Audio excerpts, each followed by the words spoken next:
Hello guys, welcome to share बाजार। मेरे ख्याल से बजाज फिनसर्व पर ध्यान देना चाहिए। ट्रेड कर रहा है 1927, जा रहा है 2000 की तरफ, लेकिन पहला टारगेट रहेगा 1950, स्टॉप होगा 1928 रुपए का। तो ये इस समय गावस्कर की पिक का चंदन, आप क्या कैरी कर रहे हैं कल के लिए? बिल्कुल। देखें तो मेरा फोकस रहेगा रियल एस्टेट काउंटर से। और कहीं न कहीं आप देखोगे कि अब फेड के रेट कट के बाद में कहीं न कहीं फोकस आरबीआई गवर्नर पे रहेगा, और मेरा मानना है कि रेट सेंसिटिव सेक्टर पूरा यहाँ पे मोमेंटम दिखाते हुए नज़र आएँगे। तो ओबेरॉय रियल्टी पे यहाँ पे खरीदारी की सलाह रहेगी। वीकली चार्ट में एक राउंडिंग फॉर्मेशन बन के और लगातार पिछले 10-12 दिनों से हाई टॉप हाई बॉटम के फॉर्मेशन बने हैं। रोल ओवर्स भी बेटर है, और मेरा ऐसा मानना है कि कल मंथली एक्सपायरी के चलते यहाँ पे शॉर्ट कवरिंग के ट्रिगर भी बनने चाहिए, क्योंकि स्टॉक अपने वॉल्यूम वेटेज एवरेज से काफी ऊपर चल रहा है। तो 1910 के सपोर्ट से ओबेरॉय रियल्टी पे खरीदारी की सलाह रहेगी। ऊपर में 2040 तक के टारगेट यहाँ पे बनने चाहिए। Okay, Oberoi realty. मानस साहब का ट्रेड थर्सडे मॉर्निंग के लिए। तो देखिए, बजाज फाइनेंस में खरीदारी करने की राय रहेगी। अगर आप पैटर्न देखेंगे तो यहाँ पर करेक्शन हो गया, स्टॉक ने एक बॉटम बनाया है, तो इसके फ्यूचर में खरीदारी करनी है। करंट लेवल्स पे बजाज फाइनेंस के फ्यूचर में खरीदारी करेंगे। 7569 के स्टॉप लॉस से खरीदारी करनी है, और 7800 7800 के टारगेट सेट करने हैं बजाज फाइनेंस के फ्यूचर में। पहले बजाज फिनसर्व आया, अब बजाज फाइनेंस आ रहा है। दोनों ही B2 काउंटर्स में एक अपॉर्चुनिटी। अमित, आपका ट्रेड? जी मैं ऑरो फार्मा कैरी करूंगा। ऑरो फार्मा एक स्ट्रॉन्ग 50 डेमा सपोर्ट से एक स्मार्ट रिकवरी दिखा रहा है। ओवरऑल चार्ट स्ट्रक्चर यहाँ पे पॉजिटिव है, तो ऑरो फार्मा बाय करें। स्टॉप लॉस रहेगा 1510 का, और टारगेट्स रहेंगे 1550 एंड 1570। ओके, राजेश सरपुते जी, आपकी ट्रेड? अनुज जी, देखिए मुझे लगता है कि पावर स्टॉक्स अच्छे लग रहे हैं। Power grid, NTPC, Tata power. तो सोच रहा था कौन सा लेके जाओ, तो I think I would like to go long with the power grid. मुझे लगता है बहुत ही क्लीन ब्रेकआउट मिला है, आज फॉलो थ्रू मिला है, और एक छोटा टारगेट इसका पेंडिंग है, दैट इज 375 का। So at a level of 363 it's a buy in power grid. Stop loss हम 5 रुपीज का मेंटेन करेंगे, so our stop loss will be at 358। Okay, power grid यहाँ पे आपका टॉप कॉल। निफ्टी 26,025 पे गौरांग ऑल टाइम हाई क्लोज देने जा रहे हैं हम। आप क्या कैरी करेंगे रेस्ट ऑफ द वीक के लिए, और आपकी जो पोजिशनल ट्रेड होगी वो क्या होगी? तो पोजिशनल ट्रेड में एक स्टॉक जिसका जिक्र मेरे ख्याल से हर्षदा ने किया था प्रोग्राम की शुरुआत में, कार्यक्रम की शुरुआत में, वो है एनटीपीसी। एक ट्रिगर एनटीपीसी ग्रीन एनर्जी को तो लेकर ही है, लेकिन लक्ष्यांक के रूप में अगर आप हमें पूछे तो करीबन 500 रुपए तक का लक्ष्यांक एनटीपीसी में नजर आता है।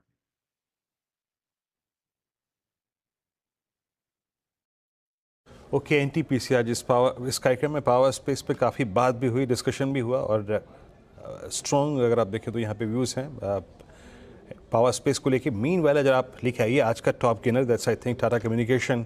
अमित जी, इस स्टॉक पे मेरी आपसे सुबह सुबह मेरे ख्याल से बात हुई थी, और उस वक्त हम उस ब्रेकआउट के एंटीसिपेशन में बात कर रहे थे, और प्राइस था अप्रॉक्सीमेटली 2077, 2124 पे। अब इसका प्रोजेक्शन क्या बन रहा है, जो आई थिंक आज के व्यू पर रिएक्ट किया, जिसने एक्ट किया, जो कॉल लेके जा रहा है, अब प्रोजेक्शन क्या है इसका?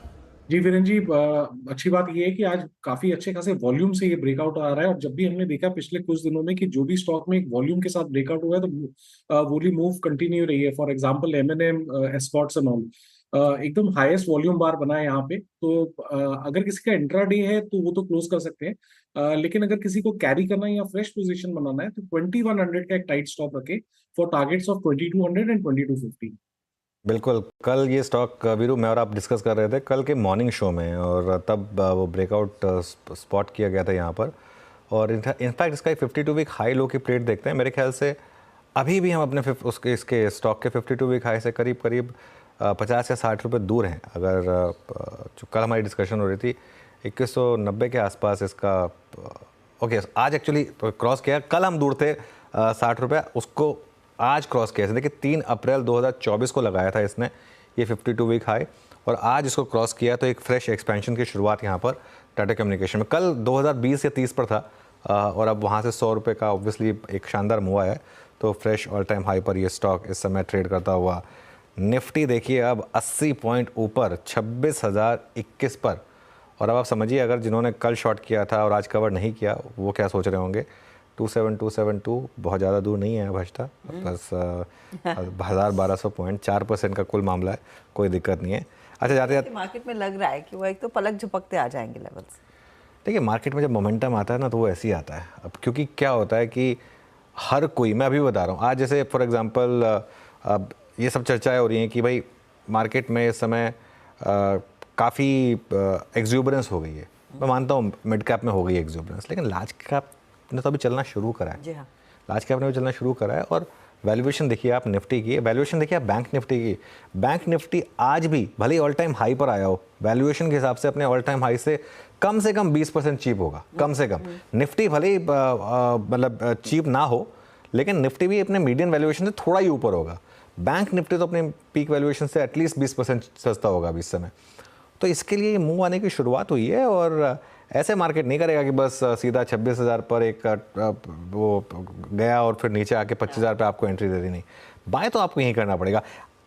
करेक्शन आनी भी है ना, वो आपकी बाइंग के बाद आएगी, ये आप समझ के चलिए। ये अगर आप वेट कर रहे हैं ना कि मैं करेक्शन में बाय कर लूँगा, नहीं, करेक्शन आएगी भी ना तो आप जब तक आप बाय नहीं करेंगे तब तक नहीं आएगी। पहले आप बाय करिए, फिर मार्केट आपको करेक्शन देगी और उस करेक्शन में फिर आपको ऐड करने का मौका देगी। आपको कभी ना कभी तो लेना पड़ेगा। आप ये सोच के नहीं बैठ सकते कि मैं जब तक 2500-500 नहीं आएगा तब तक नहीं खरीदूँगा, क्योंकि हर लेवल पर आपने ये सोचा है कि जब तक 500 पॉइंट नहीं गिरेगा, जब तक 1000 पॉइंट नहीं गिरेगा मैं नहीं लूंगा। उस चक्कर में कितना मिस हुआ है मार्केट। ये 21,000 से वन वे रैली चल रही है। एग्जैक्टली मैं ये बोलने वाली थी कि मुझे कि वो 20-21,000 से मार्केट में जब कन्विक्शन के साथ कहा था कि देखिए लॉन्ग टर्म बुल रन का एक बड़ा मौका है। एग्जैक्टली तो मार्केट ने आपको डीप करेक्शन नहीं दिया, डीप करेक्शन नहीं दिया, आपको चलते बाजार में ही उतरना पड़ेगा। 1000 पॉइंट की करेक्शन दी है, एक 500 पॉइंट की करेक्शन दी है।